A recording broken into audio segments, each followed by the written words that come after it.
오늘은 고린도전서 네 번째 메시지로 공동체를 세우는 사람 제목으로 말씀을 나누겠습니다. 공동체를 세우는 사람이 있고 허무는 사람이 있습니다. 물론 허무는 사람이 의도적으로 그러는 것은 아닐 것입니다. 그럼에도 불구하고 때로는 본의 아니라도 말의 실수, 그리고 나의 상처 때문에 오는 반응, 그리고 분노, 그리고 자기의 정당화 등으로 다른 이들을 깎아내리거나 또 허물거나 또 공동체를 힘들게 하는 경우들을 주위에서 종종 보게 됩니다. 특별히 페이스북이나 SNS를 보면 굉장히 심한 경우들이 있습니다.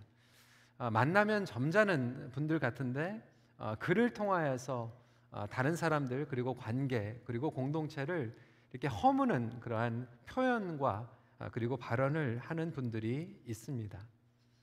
우리는 모두 연약합니다. 완전한 사람은 아무도 없습니다. 그래서 무언가를 부족한 것을 얘기하면, 그리고 판단한다라면 끝이 없습니다. 여러분은 과연 어떠합니까?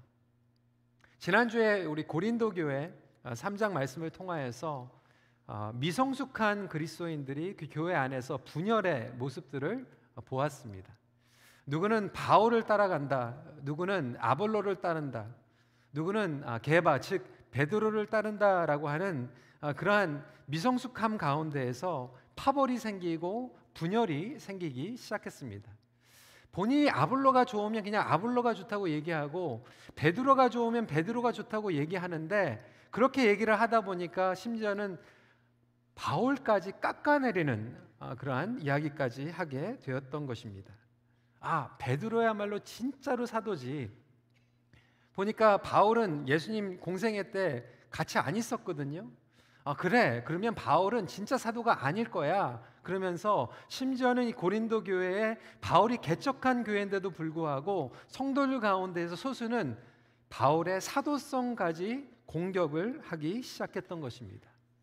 그럼 바울의 마음이 어땠을까요? 얼마나 아팠을까요? 그런 상황 가운데서도 바울은 교회를 세우려고, 그리고 공동체를 세우려고 그의 마음을 지금 본문에 담아서 성도들에게 편지를 쓰고 있는 것입니다.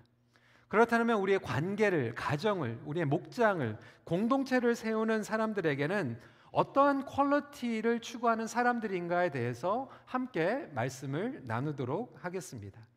첫 번째로는 판단에서 자유로운 사람입니다. 여러분, 공동체를 허물어버리는 여러 가지 요소들이 있는데 그 중에 가장 위험한 요소는 판단하는 겁니다. 사람들을 저지하는 겁니다. 우리의 죄성은 사실 판단하는 죄성입니다. 에덴 동산에서 선악과를 따먹은 후에 가장 먼저 손상된 것이 우리의 판단력입니다.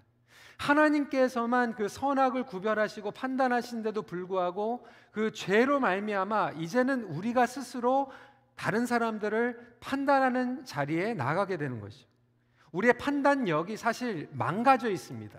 손상되어 있습니다. 모든 것들을 정확하게 판단하는 사람은 세상에 아무도 없습니다. 우리는 나름대로 가지고 있는 프리즘, 그리고 렌즈를 가지고 다른 사람들을 끊임없이 판단하죠. 말씀을 통하여서 우리는 봐야 되는데 우리가 비교하고 판단하는 모습들이 있습니다. 지난달에 우리 이용규 선교사님 오셔가지고 토요일날 말씀을 전하셨는데, 여러분 선교사님 그 간증을 들으면서 굉장히 저한테 공감이 온 게 있어요. 어떤 내용이었냐면, 선교사님이 아주 유명한 책을 쓰셨어요. 내려놓음이라고 하는 책을 쓰셨어요. 이 책이 너무나도 많은 사람들에게 읽혀지니까 이제는 사람들을 만나면은 사람들이 판단을 한다는 거예요. 그래? 내려놨다라고 하는 선교사가 무슨 차를 타고 다니나? 무슨 옷을 입고 다니나? 음식점에 가면 내려놨다라고 하는 선교사가 무슨 음식을 시켜 먹나? 뭐 이런 것들을 보면서 끊임없이 판단한다라고 하는 거죠. 좀 우스갯소리지만 저도 이런 경험을 해본 적이 있습니다. LA에서요 목회를 하는데, 제가 신학교를 졸업하고 나서 제 아내는 계속해서 풀타임으로 공부를 하고 있었어요. 제가 목회를 하니까 이제 아무래도 바쁘잖아요. 그러다 보니까 제 아내가 저를 서포트하고 애도 보면서 이제 또 공부를 해야 되니까 제가 쉬는 날 월요일 날 이제 처음부터 오전부터 이제 저녁까지 이제 강의를 다 택해가지고 이제 학교에 가가지고 이제 공부를 하는 거예요. 이제 월요일이면 제가 아이들을 보고 때로는 이제 장에 가가지고 또 마켓도 보고 이제 그렇게 저희가 생활을 했습니다. 한 주일이었는데 저희 교회에 이제 새로 등록한 장로님과 권사님이 계셨어요. 목회자들이 다 같이 반갑게 환영한다고 인사를 했죠. 이제 그러고 나서 그 다음 날에 마켓에 갔는데 이 장로님을 마켓에서 만나게 된 거예요. 여러분 얼마나 반가웠겠어요. 그래서 제가 가가지고 장로님에게 장로님 안녕하세요. 근데 제가 목사라고 얘기는 안 하고 그냥 반가우니까 장로님 반갑습니다 이렇게 인사를 했더니 장로님께서 저를 딱 보시더니 이렇게 얘기를 하는 거예요. 젊은 남자가 대낮에 일은 안 하고 지금 마켓에서 지금 뭐 하고 있는 거냐고 이렇게 혼이 났어요. 그리고 나서 이제 그 다음 주일날 제가 양복을 입고 사회를 보는 거를 이 장로님 보시고 나가지고 얼마나 민망해 하셨는지 몇 년 동안 이분은 저를 피하고 저도 이분을 피하고 이러고 다녔습니다. 그때 그 트라우마 때문에 제가 그 다음부터는 장에 가가지고 교인들을 만나면 피해 다니는 그런 이 스트레스를 받게 되었습니다. 여러분 우리가 잘 알지 못하면서 판단하는 경우들이 얼마나 많은지 몰라요. 때로는 이렇게 모임에 왔을 때 늦게 오신 분들, 모임에 못 나왔을 때 우리는 그 내용을 알지 못하면서 판단할 때도 많이 있습니다. 나중에 들어보면 어디가 아파서 어떤 사고가 나서 늦게 오는 경우 그리고 참석하지 못하는 경우들도 많이 있는데도 불구하고 우리는 이것들을 짐작합니다. 어스움을 할 때가 있어요. 여러분 이것이 교회에서만 일어날 일이 아니죠.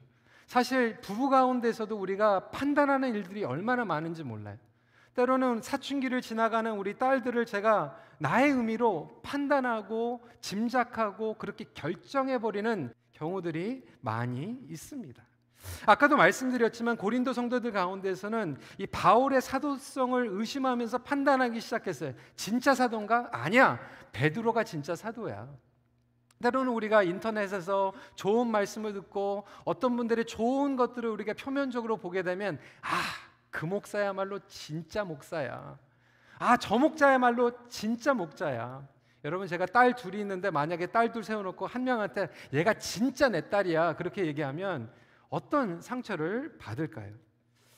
그럼에도 불구하고 우리는 조용히 끊임없이 다른 사람들을 저지합니다. 판단합니다. 비교합니다. 사도 바울은 오늘 말씀을 통하여서 하나님만이 온전한 판단을 하심으로 우리는 절대로 서로를 판단하지 말라라고 이야기하고 있습니다.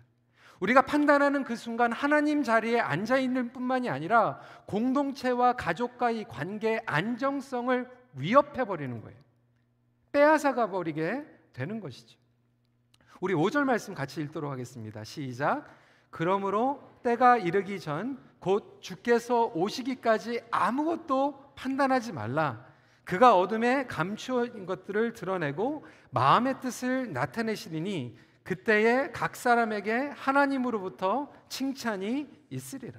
그러니까 하나님 판단 외에 다른 판단들이 우리를 힘들게 하는 거죠. 여러분들도 다 다른 사람들의 판단과 오해를 받은 경험이 있을 거예요. 그럼에도 불구하고 우리는 끊임없이 다른 사람들을 오늘도 판단합니다. 오늘도 설교를 들으면서 오늘 설교는 50점짜리야 80점짜리야 이렇게 판단할 수 있어요. 여러분 제가 중고등부 사역을 오랫동안 했습니다. 중고등부 사역을 하다 보니까 아이들이 수양에 가면요 막 밤에 막 울면서 상담을 할 때가 많이 있어요. 엄마 아빠한테 받는 상처들, 엄마 아빠가 싸우는 이야기들 막 이렇게 하게 되죠. 그러면 제가 그거를 들으면서 얼마나 마음이 묵겠어요. 아버지가 안수 집사인데, 아버지가 장로인데, 어머니가 권사님인데 어떻게 그렇게 싸울 수가 있을까? 참 너무나도 위선자자 막 이런 판단을 막 했었어요. 근데 여러분 제가 자식을 낳으니까요 키우다 보니까요 그게 아닌 거예요. 그래서 제가 자녀들을 키우면서 절대로 다른 사람들의 자녀 그리고 페어런팅을 판단하지 말자 그런 마음이 생기기 시작했습니다. 제가 또 이렇게 얘기하면 노 목사님 딸들이 문제를 일으키는구나 또 이렇게 판단하시는 분들이 있어요. 근데 여러분 우리는 끊임없이 다른 사람들을 판단하고 그리고 나 자신을 판단합니다. 사실 나 자신을 판단하는 것도 너무나도 무서워요.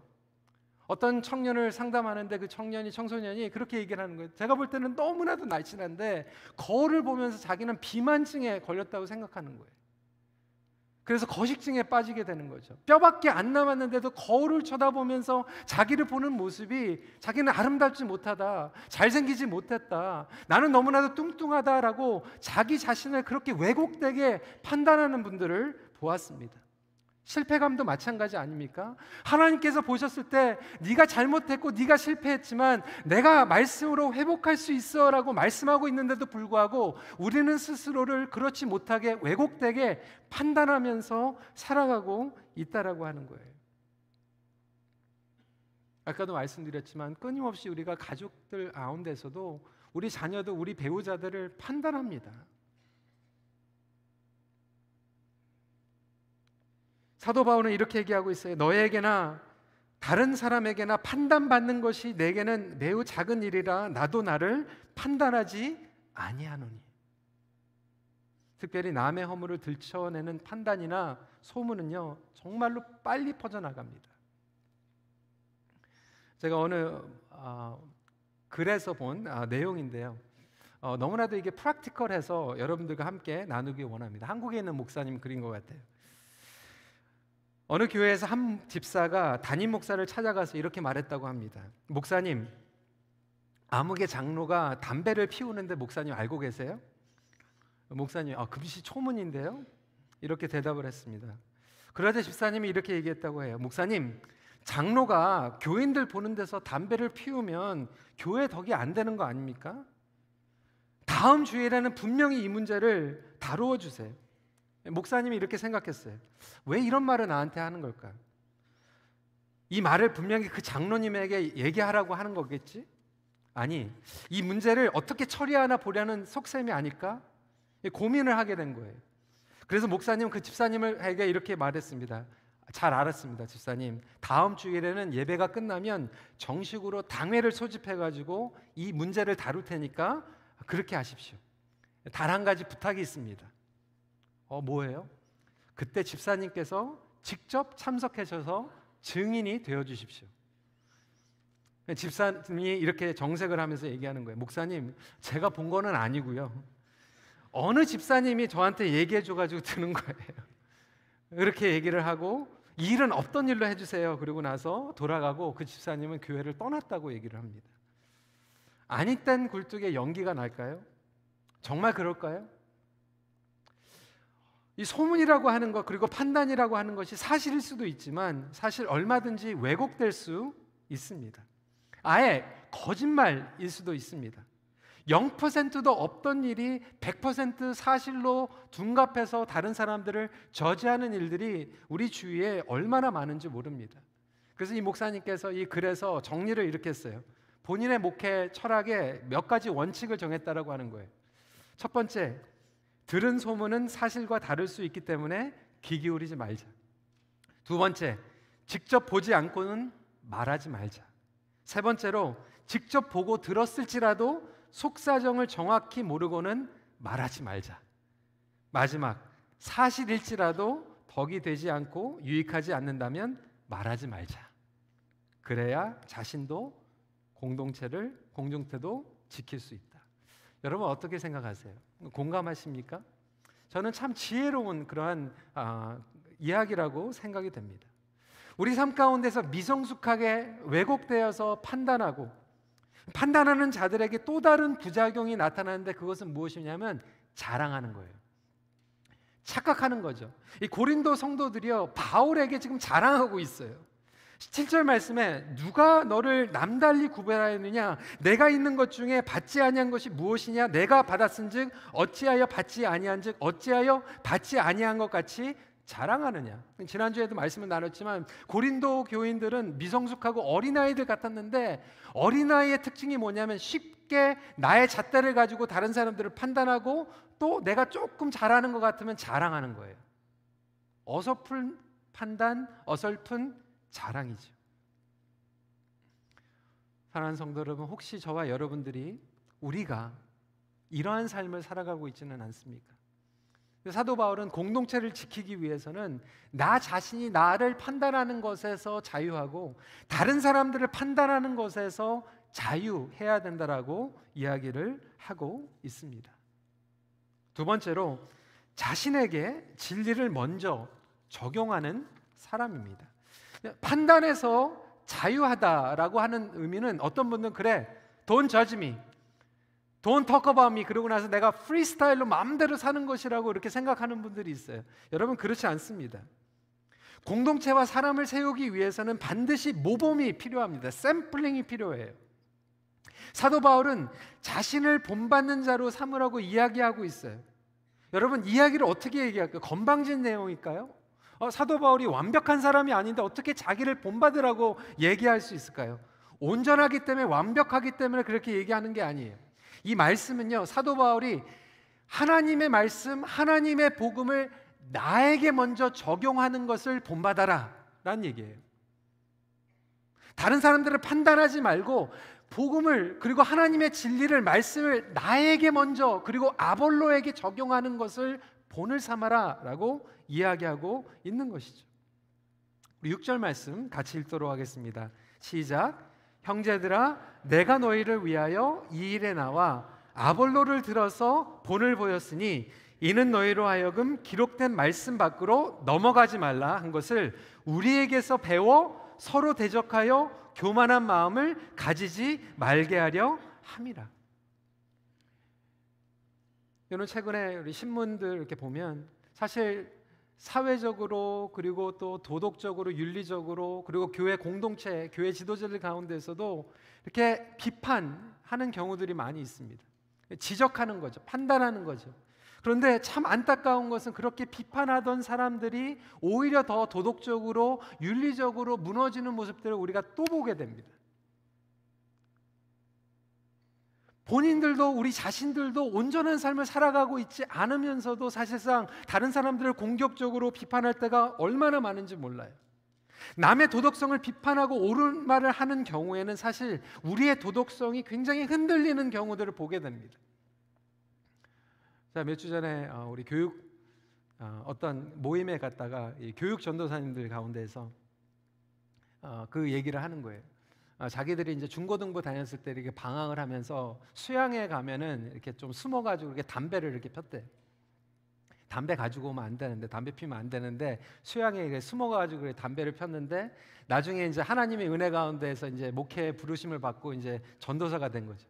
근데 얘기를 하는 게 자기네들이 수양회 가면은 숨어서 담배 피는 애들 제일 잘 잡는데 어디서 피는지를 안다는 거예요.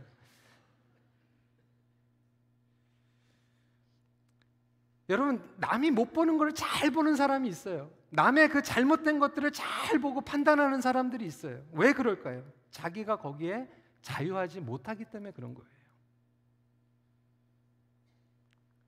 종교개혁가 마르틴 루터는 이렇게 얘기했습니다. 우리는 의인인 동시에 죄인이다. 여러분, 이게 복음이에요. 이게 진리예요. 그래서 우리는 결코 자유로울 수가 없어요. 사도 바울은 자신과 아볼로를 구경거리라고 지금 이야기하고 있어요. 무슨 내용일까요? 9절에 보니까 내가 생각하건대 하나님이 사도인 우리를 죽이기로 작정된 것 같이 끄트머리에 두셨으니 우리는 세계 곧 천사와 사람에게 구경거리가 되었노라. 이게 무슨 말입니까? 사도 바울과 지금 아볼로가 그 끄트머리에서 구경거리가 됐다라는 거 하는 거예요. 무대에 마치 광대가 되었다라고 얘기하는 거예요. 그렇지 않겠습니까? 지도자니까 사람들이 쳐다보는 거죠. 여러분, 배우가 되는 게 나쁜 것입니까? 사도 바울은요, 그렇게 얘기하고 있지 않아요. 때로는 우리가 보여주는 신앙이 필요합니다. 저는 옛날에는 이게 너무나도 흑백적으로 블랙 앤 화이트로 생각해가지고 그건 위선이다라고 생각했어요. 여러분, 한번 생각해 보세요. 제가 일주일 내내 막 힘들었어요. 고민이 있었어요. 삶에 의욕이 없어요. 너무나도 힘든 가운데에서 주일이 찾아와가지고 말씀을 전하는데 갑자기 와가지고 여러분, 저 오늘 설교 안 하고 싶어요. 돌아가세요. 제가 이러고 여러분들 돌려보낸다면 여러분 가시면서 야, 노희성 목사 진짜 솔직한 목사다.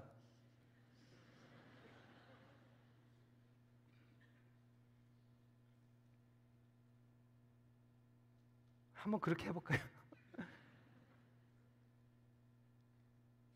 그렇다고 제가 여러분들 앞에서 마스크를 쓰고 위선하는 겁니까? 여러분, 오늘 많은 분들이 아마 오시면서 싸우고 오셨을 거예요. 막 부부싸움 하다가 오시는 분들도 있고, 뭐 알교하다가 속상하고 그런 일들 갔다가 교회 문 앞에 딱 왔을 때, 아, 집사님 안녕하세요, 권사님 안녕해서 인사했을 때, 아, 나 솔직히 해야지. 그리고 막 뒤집어 엎고 막 만나는 사람들마다 막 찡그리고 그냥, 아, 옆에 오지 마세요 막 이러고 한다라면 여러분, 그게 정말 성숙한 겁니까? 부부가 막 싸우다가도 그것을 부부끼리의 문제로 놔두고 같이 조용히 기도하면서 해결하고, 아이들에게는 정말로 부모로서 보여줘야 될 안정감과 사랑들을 보여주는 게 그것이 가짜 부모입니까? 여러분, 그게 아니에요. 우리가 삶 가운데에서 복음으로 살아가야 된다라고 하는 것은 우리가 의롭지 못하지만 하나님의 은혜를 믿고 오늘도 다시 일어날 수 있는, 복음의 능력 가지고 다시 일어날 수 있는 것이 우리의 삶의 복음의 능력인 줄 믿으시기 바랍니다. 행위로는 참된 의인도 없고 죄인도 없어요. 원래 우리는 죄인이기 때문에 죄인도 구원받을 수 있는 거예요. 그리고 그 구원의 능력으로 우리는 이 자리에 서 있는 거예요. 제가 여러분들께 때문에 더 잘났기 때문에 여기 서 있는 것도 아니고, 복음의 능력이 아니면, 하나님의 은혜가 아니면 여기 설 수가 없는 거지. 여러분들도 하나님의 은혜 가운데 지금 예배 자리로 나온 줄 믿으시기 바랍니다. 4절 말씀해 보니까 내가 자책할 아무것도 깨닫지 못하나 이로 말미암아 의롭다함을 얻지 못하노라. 다만 나를 심판하실 이는 주시니라. 그래서 사도 바울은 자기에게 먼저 복음을 선포하고 있는 거예요. 자기에게 먼저 하나님의 말씀을 적용하고 있는 거예요. 복음이 샘플이 되는 삶을 살아가고 있는 거예요. 여러분, 조금 좀 잘했다고 우쭐해가지고 다른 사람들 비판하지 마세요. 반대로 내가 조금 넘어졌다고 해가지고 너무 기죽지 말고 다시 복음을 선포하고 일어나시면 되는 거예요. 이 복음의 능력이 우리의 삶 가운데에서 적용되기를 간절히 소원합니다. 세 번째로, 꾸미지 않는 사랑의 위선입니다. 여러분, 내 안에 있는 히포크리스가 있어요. 위선이 있어요. 저에게도 있어요. 제가 솔직한 모든 것들을 다 끌어내가지고 여러분들과 신앙생활을 하면서 그걸 다 보여준다고 하면, 여러분, 누가 여기에 같이 있을 수 있겠습니까? 하지만 나의 삶 가운데에서 하나님께서 주신 은혜가 또 있어요. 그걸 여러분들하고 나눠주고 싶은, 보여주고 싶은 그런 부분들이 있어요. 그 차이 가운데서 우리는 씨름하고 있는 거예요. 갈등하고 있는 거예요. 사도 바울은 이렇게 고백했습니다. 로마서 7장 21절에 그러므로 내가 한 법을 깨달았노니 곧 선을 행하기 원하는 나에게 악이 함께 있는 것이로다. 저는 예전에는 가면 쓰는 거, 여러분 가면 쓰는 거 조심해야 됩니다. 근데 우리 삶 가운데서 때로는 모자는 써야 돼요. 이 모자는 wearing different hat, 역할이죠. 여러분, 저는 교회에 와서는 목사입니다. 하지만 저희 집에서 제 딸들에게는 목사 아니에요. 아빠예요. 지지난주에 저희 딸이 와가지고 저희 둘째가 저하고 뭐를 이렇게 같이 하는 걸 되게 좋아해요. 저한테 이제 댄스 무브를 이렇게 조금 이렇게 가르쳐 주더니 아빠 막 따라 해보라고. 따라 하는데 조금 뭔가 이상해. 보니까 이제 전화기를 딱 이렇게 해놓고 찍어놓고 있더라고요. 근데 그거를 제가 딱 보면서도 아빠 꼭 해달라고 막 그러니까 제가 그걸 했어요. 같이 춤을 춰줬어요. 그러고 나서 그 다음날 교회에 왔더니 우리 주일학교에 있는 여자애가 와더니 탁탁 치더니 I saw you dancing 그러는 거예요. 우리 중고등부 전사님도 제가 이거 댄스하는 거 봤다고. 저희 딸이 원하는 건요, 집에 와가지고 목사님이 아니라 아빠죠. 제 아내에게는 남편, 저희 부모님들에게는 아들. 저는 그것이 제가 가면을 쓴다라고 생각하지 않아요. 모자를 쓸 뿐이에요. 다른 역할을 감당하는 것 뿐입니다. 그러한 삶 가운데 우리가 꾸밈 없는, 위선이 없는 사랑들을 어떻게 만들어갈 수 있을까요? 어떻게 극복할 수 있을까요? 우리는 판단하지 말자 하면서 우리는 끊임없이 판단해요. 마치 죄 짓지 말자 하는데 우리는 계속 죄를 짓게 돼요. 여러분, 죄 짓지 않는 방법은요, 죄 안 져야지가 아니라 이미 말씀드린 것 같이 선한 일을 하면 되는 거예요. 성령 충만하면 우리가 죄를 극복할 수 있는 거죠. 여러분, 불안해하지 말자, 걱정하지 말자, 염려하지 말자. 염려가 찾아옵니다. 염려를 이길 수 있는 것은 감사하는 거예요. 평강을 얻는 거예요. 마찬가지로 판단하지 말자 이렇게 가지고는 안 돼요. 여러분, 이것을 이겨낼 수 있는 방법은 딱 한 가지예요. 칭찬하면 돼요. 칭찬. 당신이 사랑스럽습니다. 당신 때문에 너무나도 행복합니다. 당신이 우리 가족에 있어서, 당신 때문에, 당신이 우리 목장에 있어서, 당신이 우리 교회에 있어서 너무 신납니다. 여러분, 이렇게 칭찬할 수 있는 우리 모두가 되길 간절히 소원합니다. 사도 바울은 지금 고린도 교인들을 격려하고 있어요. 그리고 또한 도전하고 있어요. 10절부터 13절까지 말씀이죠. 우리는 그리스도 때문에 어리석으나 너희는 그리스도 안에서 지혜롭고, 우리는 약하나 너희는 강하고, 너희는 존귀하나 우리는 비천하여 바로 이 시각까지 우리가 줄이고 목마르며 헐벗고 매맞으며 정처가 없고 또 수고하여 친히 손으로 일을 하며 모욕을 당한즉 축복하고 박해를 받은즉 참고 비방을 받은즉 권면하니 우리가 지금까지 세상에 더러운 것과 만물의 찌꺼기같이 되었도다. 사도 바울이 상처받았죠. 여러분, 사랑한다라고 하는 것은 상처받는 거예요. 선한 일을 하면서 억울할 때가 있어요. 인생이 공평하지 않습니다. 여러분, 예수님께서 그 길을 가시면서 예수님은 죄가 없는데도 불구하고 끊임없이 사람들의 판단과 오해를 받으셨어요. 아볼로, 바울 똑같이 사람들의 인간적인 잣대 위에 올려졌던 것은 현실입니다. 아무리 설명해도, 아무리 그것을 내가 설명하려고 꾸며낸다고 해도요, 여러분, 미성숙한 사람들에겐, 죄성을 가진 사람들에게는 아무리 설명해도 뭔가 걸려요. 사도 바울은 결심합니다. 그래, 정당화하지 말자. 나의 연약함을 드러내자. 그리고 고린도 교인들을 오히려 칭찬해 줍니다. 격려해 줍니다. 아비의 마음으로. 14절에 내가 너희를 부끄럽게 하려고 이것을 쓰는 것이 아니라 오직 너희를 내 사랑하는 자녀같이 권하려 하는 것이라. 15절에 그리스도 안에서 1만 스승이 있으되 아버지는 많지 아니하니 그리스도 예수 안에서 내가 복음으로써 너희를 낳았습니다. 이게 어떻게 가능합니까? 아버지의 마음으로 너무나도 끔찍하게 사랑하기 때문에. 여러분, 한번 생각해 보세요. 여러분들이 만약에 제 자식을 놓고 자꾸 판단하고 점수 매기면 아버지로서 기분이 좋겠습니까? 아니요, 기분 나빠요. 누가 감히 내 딸을, 누가 감히, 여러분, 그게 하나님 마음이에요. 누가 감히 내 종을, 누가 감히 내 교회를, 누가 감히 나의 아들을, 나의 딸을 너희가 판단해.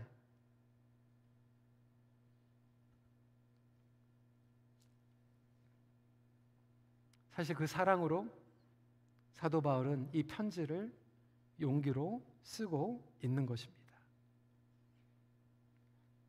사랑하는 성도 여러분, 오늘 말씀을 저희들이 정리하면서 며칠 전에 저를 멘토링해 주시는 선배 목사님께서 저에게 좋은 영상을 또 보내주셨어요.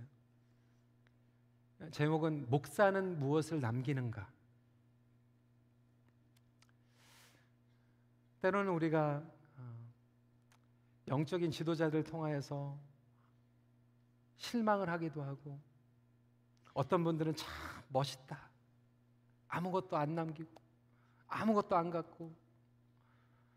여러분, 사회에서도요, 그런 일들은 얼마든지 일어납니다.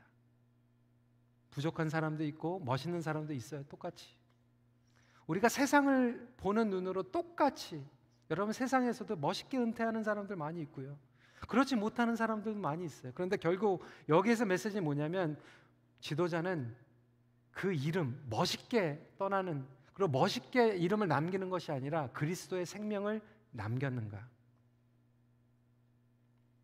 생명을 남기는 자. 여러분 목회자뿐이겠습니까? 여러분 가정에 여러분들은 무엇을 지금 남기고 있습니까? 그리스도의 사랑을 남기고 있습니까? 그리스도의 생명을 남기고 있습니까? 다른 사람들 비판할 시간, 다른 사람들 오해하고 판단할 시간에 그거를 기도 제목이라고 얘기하면서 자꾸 퍼뜨리기보다 그리스도의 생명과 복음을 전할 수 있는 저와 여러분들이 되시길 간절히 소원합니다.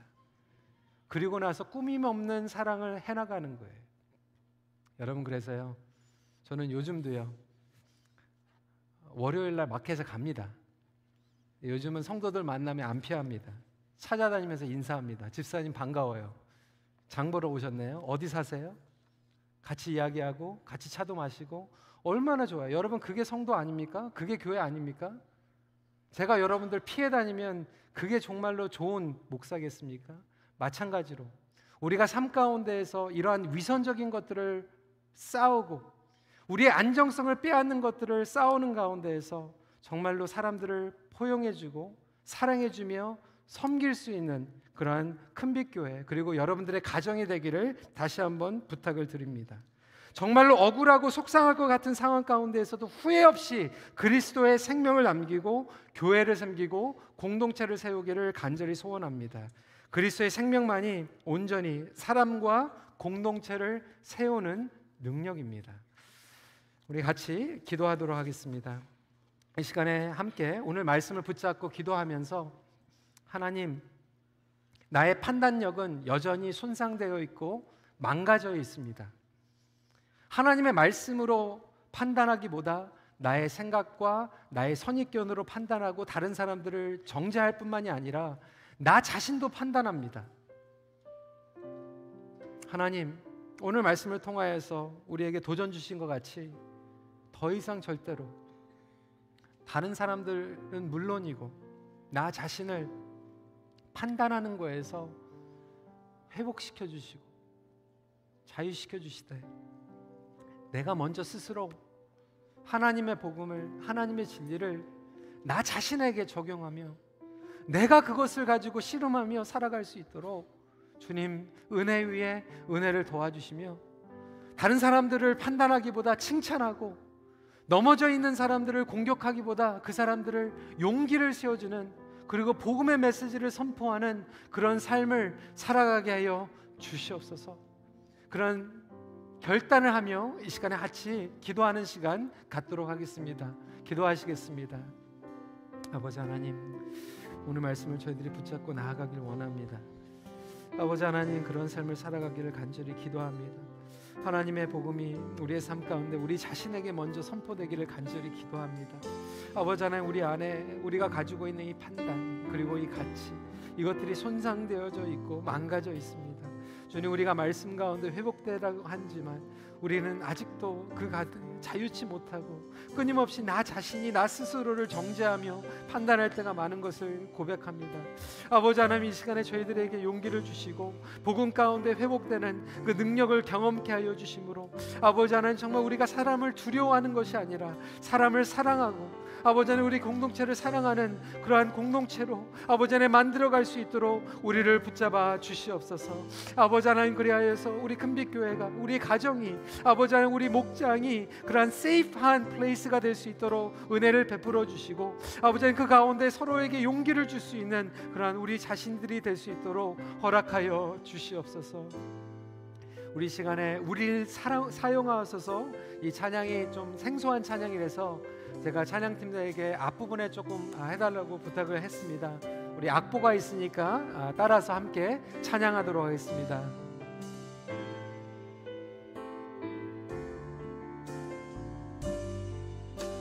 우리에게 소원이 있네. 우리에게 소원이 하나 있네. 주님 다시 오실 그날까지 우리 가슴에 새긴 주의 십자가 사랑, 나의 교회를 사랑해 하네. 주의 교회를 향한 우리 마음, 희생과 포기와 가난과 고난, 하물며 죽음조차 우릴 막을 수 없네. 우리 교회는 이 땅의 기망, 교회를 교회되게, 예배를 예배되게 우릴 사용하소서. 진정한 부흥의 날 오늘 임하도록 우릴 사용하소서. 다시 한번 고백하도록 하겠습니다. 우리에게 소원이 하나 있네. 우리에게 소원이 하나 있네. 주님 다시 오실 그날까지 우리 가슴에 새긴 주의 십자가 사랑, 나의 교회를 사랑케 하네. 주의 교회를 향한, 주의 교회를 향한 우리 마음, 희생과 포기와 가난과 고난, 하물며 죽음조차 우리 막을 수 없네. 우리 교회는 이 땅의 희망, 교회를 교회되게, 예배를 예배되게 우릴 사용하소서. 진정한 부흥의 날 오늘 임하도록 우릴 사용하소서. 교회를 교회되게, 교회를 교회되게, 예배를 예배되게 우릴 사용하소서. 진정한 부흥의 날 오늘 임하도록 우릴 사용하소서. 우리 시간에 옆에 계신 분들 함께 눈을 크게 뜨고 뚫어지는 게 아니라, 판단하는 눈이 아니라 좀 사랑하는 마음으로, 좀 칭찬하는 마음으로 좀 쳐다봤으면 좋겠어요. 우리는 한 교회입니다. 이렇게 얘기할까요? 우리는 교회입니다. 더 이상 당신을 판단하지 않겠습니다. 우리 칭찬합시다. 이렇게 우리 옆에 계신 분들과 함께 좀 손을 좀 꼭 잡고 좀 용기 주는 그러한 내용의 좀 격려를 좀 한마디씩 해줬으면 좋겠어요.